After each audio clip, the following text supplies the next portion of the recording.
And for the finale for now, let me have any thoughts or feedback. I'm going to show you my flop donks into turn donks, so I'm assuming call flop raise. And there's going to be some chicanery going on. This is something that I tried out, and in hindsight, looking at data, it's not actually that good of a line, but it's fun to try some things. So it might make for some funny bait or for some funny image. And even in the data, it wasn't necessarily terrible. It just didn't work out as well as I anticipated as such, mainly because people were just naturally a bit too strong when they raised the flop, I suppose, just made them have an easier time going to turns and rivers in this line. So we do mix it up against a aggressive regular. I would say Brazil tag, which means that they are very aggressive, very solid. And kind of just going for the nonsense play, a bit of bait. And then I'll imagine on river a shove.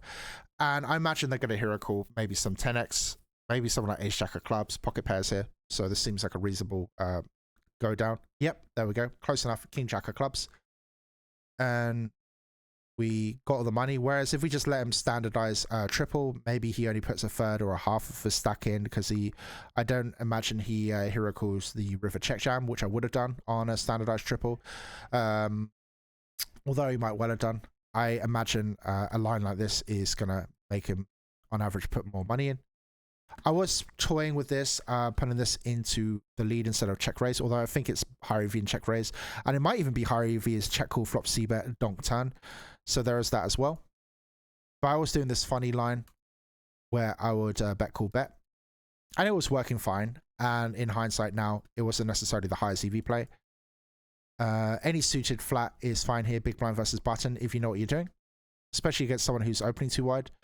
I think I was trying this out, first of all, to mix things up a bit, but also imagining that I'm putting a bit less chips here on average, because people see bet way too often on the flop, and I was always check raising these hands pure.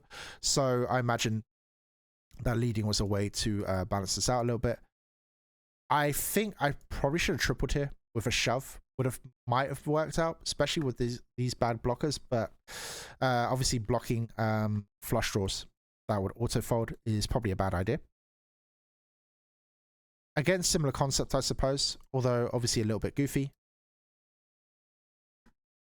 You can see this line is not as good. It just feels not as good, and also the data has proven it. I've seen the data in Snap MDA. That is not that ideal, this line. Again, just trying to mix things up here and there. This is off the rails. I don't know why I called the turn. I'm just like never getting to the river. Never getting to the showdown, so.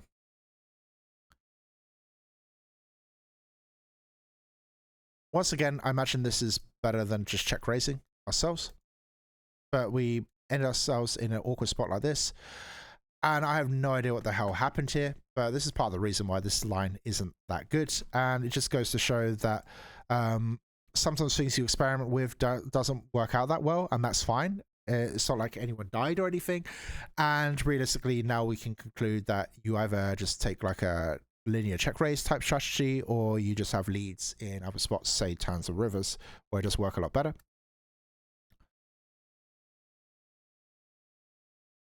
And here, you know, the ace-x is everywhere.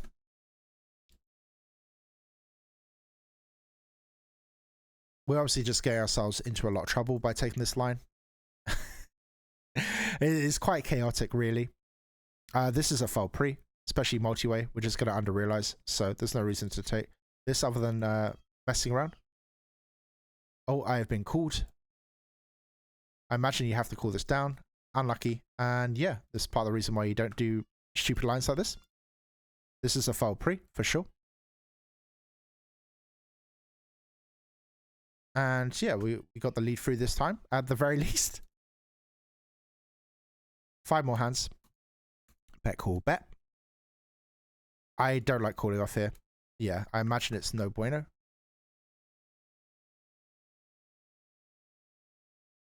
Just try to save some chips. Obviously, now we know in hindsight that wasn't working that well, but it's working fine. It's not necessarily the best line in the world, but it worked okay.